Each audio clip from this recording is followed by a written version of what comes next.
Hey there, and welcome to That News You Care About, a weekly video game news show from the folks over at That Nerdy Site. Today is Monday, March 1st of 2021, and I'm one of your hosts, Logan Wilkinson. Joining me this week is my Phoenix son, Trevor Starkey. Happy anniversary to the last time I saw you in person. Happy anniversary! Yeah, it's been a year. Trevor, I assume it was Trevor. Yes. Had a tweet out from through the That Nerdy Site. That Nerdy account. Yeah, celebrating PAX East 2020. It has been a year. Was that the year that since we left or since we got there? Since we left, yeah. It wrapped up. So 1 year. March 1st. That's the last couple days. I, on my personal account, have been talking about like the panels I got to attend and be a part of. And then, yeah, because technically there was a leap day also. So there was also a February 29th last year that it didn't have like a, hey, let's look back on February 29th. But yeah, March 1st was when PAX wrapped up last year and we all started heading home. Yeah. So it's been 1 year since then now.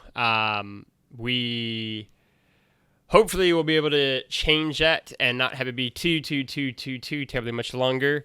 But in lieu of a physical meetup, you get to listen to us and see us all across the internet. Today we are not talking about PAX East because it didn't happen.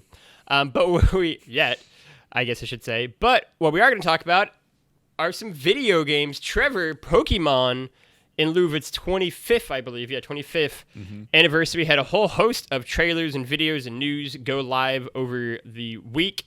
I think the big one that I'm going to start with, because it's the only one that I am particularly concerned about, is the new Pokemon Snap game. Okay. And I think diving into this, because I watched every trailer in the last like 30 minutes. If you're listening to this or watching it, because I had saw all the news also you couldn't miss it. The timeline exploded about Pokemon. Yeah. But I like rewatched the ones I hadn't seen. And my takeaway for the Pokemon Snap trailer remains what it was last like Thursday or Friday whenever it first dropped, which is I'm excited. I'll probably play it. It'll be fun. I don't like the art style. I don't visually like how it looks that much is where I'm at right now with the game. Okay. Any particular like thing that is turning you off on it? Because it feels to me like just kind of like an evolution of 3D Pokemon that we've got that like it feels like take Pokemon Snap 64, add 12 years or whatever it's been, and this is what you've got. I think for me, because we'll get into this when we get to like the big like Breath of the Wild Pokemon game as well that we're going to kind of get to in a second here. I don't think I like the art style for this new generation of Pokemon games in general, because I also don't love the art style for that one as well. Okay. I think the Pokemon look like okay to fine. I think the people, I don't like how they look. Gotcha. That's like one of the bigger, like it's like the chibi anime. I guess this one isn't I'm not even a really big chibi, fan but of that. like the anime-esque character models. Okay. Exactly. I don't love that as much. But either way, I mean, if you give me a Pokemon Snap game, like that's the thing, because I mean, you're playing these games in first person, so you're very rarely going to be looking at your character model, and you're mostly looking at Pokemon. that's kind of the whole premise. Thing too. Like, I wish I had been on the podcast with you and Cam. We talked about like video game series, either basically you've never really gotten into or played, and Pokemon would be the one on there for me. I've never finished a Pokemon game ever, with the exception of Pokemon Snap. I think the first ever gotten like Red and Blue was maybe like a third of the way through the game, right? Like, it's also been 20 years, so who the hell knows? But like Pokemon Snap, I know is the one I've ever beaten, and so this is the one thing that like, oh yeah, I'm excited for that. Not as excited as Joy Noelle probably, but still excited.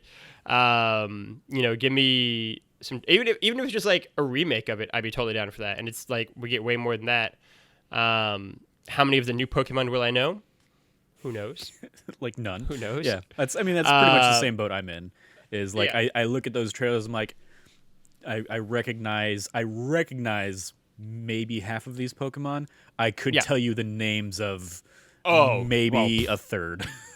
Less than that even, yeah. Yeah. That's I So I grew up with Pokemon, or like grew up. I mean, the first one came out 25 years ago. I was already 10. But I played Pokemon like from the beginning. And this like the whole topic of the show is basically all these Pokemon announcements. So just kind of like lumping everything into one. My history with Pokemon is effectively like playing. I remember like distinctly. I have like memories of playing.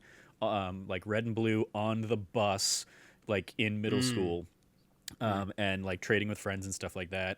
And then I pretty much was like with the series, and it would always be the kind of thing like me and my sister would play. So like we would each get a copy of whatever the series was. So like I would get Red and Jamie would get Blue, and we would just kind of like play with each other and trade Pokemon that like were in my game and not in hers and all that. And even I would be like nice older brother, and I would go through and like replay the start of the game for both of us a whole bunch so that we could each have like all three of the starters, because you only pick one starter obviously. But if you like play far enough until you can get to the trading, it would be like, okay, now I'm gonna trade this Bulbasaur over to your game for a Rattata, and then like I will restart and kind of repeat. And so I would do that kind of every time one of the new games came out. We probably I don't know, we probably stopped playing together, around like Ruby Sapphire or something like that, the third generation. Because then I went off to college and stuff. But I still kept playing Pokemon and checking in on the game with every series until X and Y. And I played a little bit of X and Y, but not much. Like so when Sun and Moon came out as kind of the next iterations, I was like, I never really got into X and Y, and I tried multiple times to get into X and Y, just never really connect. I just think I've outgrown Pokemon, or Pokemon has just passed me by. That said, I played Let's Go Pikachu when that came out a couple years back. Had a good time with that because it was like nice, nostalgic, going back to those original 150. And then I poured a ton of time into Pokemon Go back when it originally launched. And even there, I got like all of the original 150 Pokemon in Pokemon Go eventually. But yeah, it's just like at this point, Pokemon is just too big of a thing for me to like really want to like get into. And I don't know if anything is gonna really like draw me back into it. Pokemon Snap 2 or like new Pokemon Snap, like I'll hop back into that for nostalgia's sake, and because it's a fun, it'll be a fun like weekend killer kind of thing. Exactly. To just go on through the on rails, find the different like things you can do to trigger fun little secrets, animations from all these like your Pikachus and stuff like that. But yeah, like none of the other things really jump out at me because they're just too big. I think that's a really great way to put it too, which is because so your Pokemon history is not too far off of mine. Like I didn't really again, I played Red and Blue, and I probably at least was aware of the like Pokemon happenings through like Ruby Sapphire, because while I didn't get into Pokemon, my two younger cousins who I like lived right by, they love Pokemon. Still to this day, they still play every Pokemon game. They love that series. The irony being, I'm not that big of a Nintendo guy, and Nintendo hit them full throttle. All the series got them, and so like I could speak somewhat. I could know some. I like second generation. I'm pretty like somewhat decent at still, just because it was still close enough to kind of Red and Blue. Ruby Sapphire again is like I'm decent at, and then after that it's a total piss take. I couldn't speak any even X and Y. Like I couldn't name you a single Pokemon out of that. And that's what like maybe Let's Go Pikachu, something that I would enjoy in that vein. But I just think that it's such a big series. Like there's so much happening. There's like 700 Pokemon now, I think, or some crazy number. Yeah, something like that. I pulled up and I have here on the video version my Pokemon Diamond and Pearl guides. Yeah. And it's a 2-volume thing. So there's like volume 1, was the guide and the walkthrough, and then an even thicker volume 2 that is the Pokédex. The Pokédex, damn. And it is 482 plus 8 Pokemon. I don't know why they don't just say 490, but yeah, it was. So when Diamond and Pearl came out, there were 490 Pokemon, up from the original 150. And so yeah, it was pretty much at that point. Like, I played Black and White that came out. Because that was the other thing is, this was the last game before Black and White, and Black and White came out and specifically tried to do kind of a soft reboot in that when you play through Black and White, you will play through that whole game without encountering any of the original Pokemon, any old Pokemon prior to that. Like the beginning chunk of that game, i.e. like playing through the game, you will find all new Pokemon. I don't remember how many they added in, but whatever. And it wasn't until after you beat like the Elite Four and became the champion that older Pokemon from other generations would like start appearing in the world around you. And so even that was like them realizing like, okay, maybe there's too much here. maybe we've got too many. Because this was like the pinnacle of, well, if you because this was on DS, so if you have Fire Red and Leaf Green on Game Boy Advance or Ruby and Sapphire, you can catch your Pokemon in that, and then you can like transfer them into your DS game through the dual slot on the Nintendo DS. And that was like the last game I think where you could really kind of like carry Pokemon forward that much. But yeah, it's in summer of 2008, I went and spent the summer at the Santa Fe Opera as like a summer internship / contract kind of gig. And I brought all of my Pokemon games with me with the idea of like, I'm gonna try and like play through and like build out a complete Pokedex. Did not get very far in that at all. But that's where I remember like having all these guides and stuff from. And so when we decided, like a half hour to go to start, or like, an hour ago that this was going to be the topic, I reached over my couch into my pile of strategy guide. I was like, I'm pretty sure I've got Diamond and Pearl in there somewhere. Let me pull those out. And yeah, so this, like, in the remakes that they've been doing, this was the obvious next step in Diamond and Pearl, because the last one we got was Omega Ruby and Alpha Sapphire, or Alpha Ruby and Omega Sapphire, whichever iterations of those. And I want to say that was back in like 2014 or something like that. So it's been a little while since they've given us a new / old remake, but it was the next in line. And like, I'm not gonna go back for it because, again, like we're too far removed, and there's just way too many Pokemon. In I have no interest in trying to dig in and catch all 490 or whatever across those games at all. And apart from that, like the story is pretty much the same in every game. It's like, hey, go fight through 8 gyms and go fight the Elite Four and become the champion. And there will be some kind of like Team Rocket-esque bad guys encountering you along the way. I don't remember what they were in Diamond Pearl. I don't care. I think for me, if Pokemon's not speaking to 150, 151, I'll even allow with Mew. I mean, like, it just does nothing for me personally. And so I think any sort of Pokemon game that's going to try to draw me in either has to kind of speak to 151. Again, kind of like Let's Go Pikachu did, or just be something that is so simple and so basic and just such like kind of easy, mindless fun, like a Pokemon Snap game, that it doesn't really matter. It's like, all right, cool. Like, I'm just taking pictures of Pokemon. They're still going to have 151 Pokemon in there, plus obviously a lot of new ones. That's good enough for me. It's an on-rails photographer game. We're just trying to like unlock secrets. And so that's good enough for me to kind of, I think, dig into. That's the one that, again, that I'm excited about. The big, giant, sprawling, open world, kind of Breath of the Wild teased Pokemon game is what I always would want a Pokemon game to be.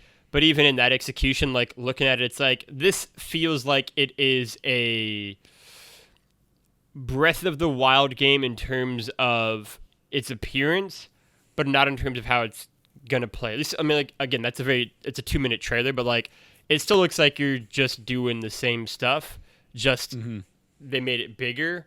Whereas I would love it to be much more kind of explorative and kind of figure everything on your own and discover things on your own and not just getting into like the same kind of stuff in just a bigger world.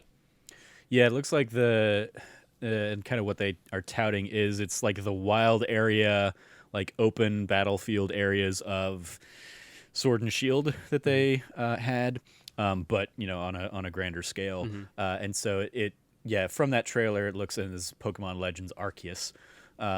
It looks to me like it is like, oh, okay, it's a prequel. It's before technology kind of gets involved. You're building it. You're trying to build the first Pokedex in the Sinnoh region or whatever, and you have like wooden Pokeballs that you can throw and will catch the Pokemon. So in that regard, it looks almost like it's got kind of the Let's Go kind of gameplay where it's like, hey, you're not like battling these Pokemon to weaken them or anything first. I mean, maybe because there is like some battling shown. Yeah, but it looks like in the open world, you're just kind of like throwing the balls and maybe catching them, maybe not. And then you're probably taking those Pokemon and using them to battle other trainers, a la Let's Go Pikachu and Let's Go Eevee. And yeah, it's obviously the whole like Twitter was blowing up with Breath of the Pokemon and stuff like that, and I was just like, there were open world games that existed before Breath of the Wild. Everybody, that genre never existed before Breath of the Wild. I want you to know that. Yeah, and people like, obviously they did pull in very similar like grand vista shots. Yeah, and stuff that like shot that was definitely. But even like one of the things that was going around on Twitter, I'm pretty sure was like playing a clip in reverse or something like that. Because just rewatching the trailer, I was looking specifically for that, like Breath of the Wild, like going over the shoulder out into the wide world, and there wasn't that shot, or I didn't see that shot. So, but there is one where it's like it goes from the open world kind of coming back, behind you or something like that. But yeah, it's like. I agree. I don't think it's going to have the, go and use the tools that they give you in the world, in interesting ways to solve puzzles in shrines and stuff like that. It's not going to have those elements of the Breath of the Wild. It is just going to be an open world Pokemon game where there are Pokemon on the map and you can catch them and you're ostensibly looking for Pokemon God or something like that, because that's who Arceus is in the mythology of things. I think it's one for me too, where part of me thinks that people are going to be hurt by the expectations they're placed in this game, that it's going to be some sort of like Pokemon equivalent to Breath of the Wild.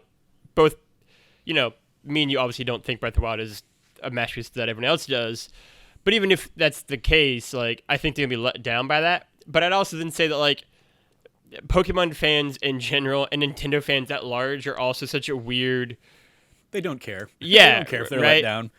They'll still convince them that they like the game. And 4 years from now, they'll come to whatever consensus they have. Like again, I think it was Skyward Sword. Is it Skyward Sword or Twilight Princess? Where like everyone gave it a 10. Like the lowest like score it originally got was like an 8 out of 10. And it's like, well, was that game really that good, or were we just excited about a new Zelda game? And it's like. The same thing will probably be true here. Nowadays, that Skyward Sword is the bottom of every list, and yet still got 10. It's like, okay, it's so interesting, and part of me always feels like we're like two like crotchety old men on the internet who just don't like Nintendo. But I promise we like Nintendo. We're just like not in the weeds with as much as anybody else, and it is that thing of like Pokemon to me is another series, not to the same level as Zelda, but another series that is just like, would this series, if it had a different name splashed on it, would people still be raving about the fact that it is, to a point Trevor made earlier, sort of the exact same game every single time, just with like the cosmetic difference of these Pokemon have different names and look different. It's like because there was a game that came out or just came to like beta or whatever on PS4. Like Tensu or something, like I don't remember what it was, but it was basically like a Pokemon type game where it's a monster catcher kind of game, battler, and it had been on Steam and stuff like that, but I'm pretty sure it just came to like PS4 beta over the holidays or something. I just don't remember what it was. But it's like, I mean, there are certainly like audiences for Temtem is what I'm looking for. Temtem. There are audiences for those kinds of games, especially ones that do try something new, but they don't ever, like, none of them will ever surpass Pokemon. No. And the fact that like Sword and Shield, I believe last year effectively became like if not the highest, then like the second highest selling Pokemon of all time, because everybody was at home playing on their Switches and couldn't go out anywhere. Like the series kind of shows it doesn't really need to innovate. Yeah. They do that thing that like a lot of Nintendo franchises do, where they add like a few new things in kind of every game to like see if they want to try something new. But then like the next game will come around and they abandon those updates for something new. Yeah. Like I want to say Sun and Moon was like, groundbreaking because it broke away from the like 8 gyms kind of like formula of those games. And then I'm pretty sure in Sword and Shield, they just kind of like went back to that or something. But again, I haven't played either of those iterations of the game, so I can't really speak to that. To your point of like us as crotchety old men, like again, I grew up as a Nintendo kid, and the problem is I grew up, and Nintendo doesn't feel like it has grown up with me, whereas like PlayStation has been interested in evolving narratives and kind of. That has been where my interests have taken me. Yeah. I still look at Nintendo and have a great appreciation for it because it is, a feeder system basically for gamers, for like people that want to get into gaming. So they'll play Nintendo, they'll play Mario, and then, when they're interested in playing something, that has maybe more mature themes or something, they'll go to PlayStation. I don't remember who it was, but somebody at like PlayStation at some point, like maybe it was Sean Layden or something, but talked about the idea of like, a healthy Nintendo is great for the games industry because the people who start playing Nintendo games grow up and play PlayStation, grow up and play Xbox games. And so that's very much like where I kind of look at it. So like if they want to keep kind of like making these new games or making these old games, then like that your cousins can get into, or the next generation of kids can get into and play and be very excited for Pokemon. Cool. Like we'll be hanging out here and hopefully welcome them with open arms when they want to play an Uncharted or something like that down the line. And I think that's a really great point. I think it's part of why I like Naughty Dog as a developer so much, because that is a case where obviously Naughty Dog is my favorite developer for those who are new to listening, and I think part of the reason is because they're such a clear example of growing up with me, right? Like the first Crash Bandicoot game came out when I was 4 years old, and that's very much a like Mario-esque mascot platformer kind of game. It's goofy, it's silly, it's loud, it's colorful, all this kind of stuff. And then over the course of that PS1 generation, and again, I've written about this and talked about this before, it is maybe my earliest gaming memories playing Crash 1. Or it's a fake memory. Who really knows? But either way, it's like right there. You got the Mandela effect going on. Exactly. Like you never touched Crash. That's a great reference. And so then segueing into Jak and Daxter, which is arguably my favorite PS2 series. I love those games. Me and you both here. And those are a little bit more mature, a little bit kind of, there's some semblance of a story to those games, whereas Crash didn't really have any. And then taking that big leap forward to Uncharted, which came out right as I was hitting kind of my like high school years, and I wanted something kind of that next step of like storytelling, next step of kind of maturity in a video game series, and then obviously segueing eventually into The Last of Us, and like they have so clearly grown over 20 years, as I've also grown over 20 years, right? Like I'm only 4 years older than Crash Bandicoot, right? And so I think PlayStation as a whole, it feels like they have, to your point, grown and evolved and diversified in the kind of games they're doing. And it feels like if you took me in 1996 and said, in 25 years from now, God, Nintendo is going to be making a Zelda game, they're going to be making a Mario game, they're going to be making a Pokemon game, and maybe Metroid, and that's pretty much what they're going to be doing still, I'd be like, okay, like that's fine, but like first off, only one of those really vibes me to begin with, and second off, Okay, but I'd also want more things than just the same 4 franchises every year. And not that there's anything wrong with it. Again, I love Mario games. Like, I love that series. But I also think that it's not the only thing I'd ever want to play. And Nintendo, I like that Sean Layden. I wish, I hope we can find that actual quote, like article. We might put that in the show notes. But that's a great way to look at it, right? Like, it is that way to kind of, it's like the farm system to kind of get you going. And then from there, as you kind of grow up, you can kind of broaden your horizons to the PlayStation and Xbox series as well. I mean, that's the Pokemon news. Any final thoughts on all the Pokemon news we had over the week, Trev? No. So the last couple of things I would say on it is I was originally attempting to do a watch along kind of reaction video mentioned that, of the Pokemon Presents thing, but like watching it on YouTube, and it wasn't just me doing this, but it was there were a ton of people that like it just kept stuttering and freezing, and like every 10 seconds or something it would just like buffer and try and go through. So I don't know what the hell was going on, but that basically made it so there was no point in actually trying to like release something like that, like me reacting to something like that. Also, like I did it as kind of a like, oh, this will be like just good to get in the habit of. I recorded myself. I don't know if I'm ever going to release it kind of thing, because I'm not like, you're never going to get me going like, oh my God, this is the coolest thing with Pokemon. So like it was never going to be like a great crazy moment.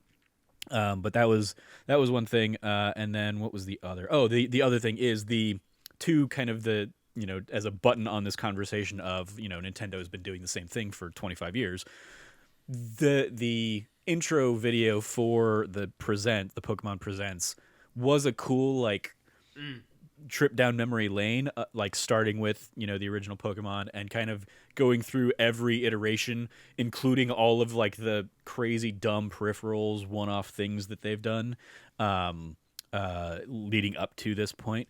And from that main series of games, it's been pretty formulaic, but they have had a ton of offshoots and stuff like Pokemon Snap or Hey You Pikachu or the Pokemon mystery dungeon games and stuff like that. Like, so like they while they always come back to kind of like their weird core shit, comfort in the spin-offs zone, they do they have like, it's interesting because yes, they've repeated themselves like 8 or 9 times now, but they've also done a whole bunch of other stuff that has like, I'm sure there are like diehard fans of each of those little other series. In fact, one of our friends, I want to say it was a combination of Uppercut and the people at Kinda NYC, now 6-1 Indie. I believe their PAX West panel last year that they did as a digital panel was basically like ranking the Pokemon spin-off games, where they touched on like all these wild things that they that Pokemon has done in there. So yeah, there's a lot of great stuff that Nintendo and Game Freak with Pokemon have done over the years, even if it is largely iterating on the same ideas that they had 25 years ago. There is an element of like, if it's not broke, don't fix it, and I can't fault them for that. But the Pokemon game that like I've always wanted more than anything else would be open world console game that isn't that basically like takes you through all of Pokemon really at this point. It is like the game that starts in Kanto and you go through those, basically like you become Ash from the anime. Like you go through every region as opposed, and in a console era, like you can do that. You're not confined to whatever can fit on an original Game Boy cartridge kind of thing. Like you could do that with those games. You could put every Pokemon in those games and basically like cut it off and say, this is our magnum opus. This is, Pokemon. And it's like you drop the colors, you drop the other nomenclatures. Just this is the Pokemon game. And even that, like at this point, the series has grown too big that even that's not going to really get me in. But that's the game I always wanted growing up. Yeah. That like the closest we got to it were stuff on the want to say it was the GameCube, where you had like Pokemon Coliseum and Pokemon like Gale of Darkness, where there were like RPG components. Like there was a story mode to those games that you would like go around, like in and fight people Pokemon and Coliseum's a deep cut. Get Pokemon and stuff. So like that's what I would have liked to have seen from Pokemon. Arceus isn't that. No. And again, to your point, I don't think it's going to be Breath of the Wild either. No. So it's going to be another interesting year for Pokemon fans. Have fun, everybody. I'm pretty tapped out on Pokemon. Yeah, I will end the conversation by saying that I agree. That would be the thing that I always love, right? Just be it. You are Ash. You were playing as Ash Ketchum. Explore the whole area of Pokemon, going from that first area to just everywhere beyond that. It is, like you said, kind of their magnum opus. I don't think we'll get that, but that would be the one thing to be like, all right, maybe, because that'd be an easy way to kind of learn up on all the other Pokemons as they kind of go through. But nonetheless, that's Pokemon conversation. Thank you for listening. You made it. Trevor, any shout-outs that you have? No, nothing in particular. I mean, apart from go check out Logan's piece that went up on the site today, which I'm sure he'll talk about a little bit more himself. Yeah. That's a good shout out. We'll do that. We'll do that more in depth when we do plugs here in a second. But first off, I just wanted to say that if you like what you heard, you can go support us over at patreon.com/thatnerdysite, like all of our wonderful and amazing patrons have, especially at the beginning of every month. I like to give them an extra special shout out. Thank you all again for your support. Your support keeps all the lights on and makes shows like this and like that D+ show happen. And we are eternally grateful and thankful for all the wonderful feedback you've given us. You can also go support us by liking, subscribing, and sharing the podcast on podcast services all across the internet. Also by liking the videos and subscribing to our YouTube channel. We're pretty close to 200 subscribers. I think we're like 2 away, actually. So go over there if you haven't and give us a subscribe. And then, rate and review on iTunes. Leave some reviews. I actually put on my Trevor Starkey hat over the weekend and went over to every one of our podcasts and checked out the reviews, checked out all the good things that were said there.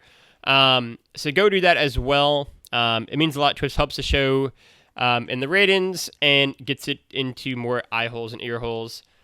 Otherwise, you can go find Trevor at Trevor J. Starkey all across the internet. Trevor, do you have anything that you want to plug now? On the me plugging stuff, just check out what's going up on the YouTube channel.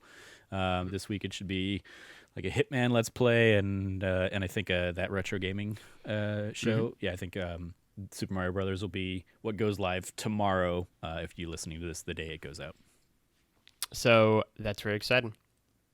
You can go find me at LeftyLoggy or LeftyLoggy, LOGGY, all across the internet. I'm going to give, I'll shout it out now, the piece I had to go live today as of recording, 2 days ago as of listening to this, which is actually something I had a lot of fun with, and I think, I really enjoyed doing, which was kind of a reflection back on the last 10 years of Game of the Year winners for me from 2011 to 2020. On the whole, pretty happy with my picks. Only like 2 or 3 that I was like, maybe I wouldn't pick it. And only one outright that I was like, I would do over again. It was cool to look back on how kind of the industry has evolved over time, how my taste in games have evolved. And also it's always nice to just kind of reflect back on things you loved. So I encourage everyone to go check that out. It was a lot of fun. Trevor has got a real cool banner image there for it. He also was kind enough to give me a reminder about a possible 2018 game that I'd like to maybe pick over God of War. I did not end up doing it over God of War for a couple different reasons, including one that I mentioned in my piece of... You had completely forgotten about the game? Yeah, I'd completely forgotten about it, and it was too late. And I was already going. But nonetheless, Assassin's Creed Odyssey is also a very good video game. I encourage everyone to go check that out over at That Nerdy Site. It's also, I'll make it the pinned tweet on my Twitter profile as well. So you can go check it out there as well.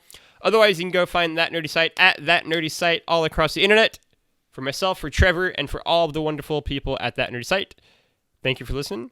Play your games and be good to each other.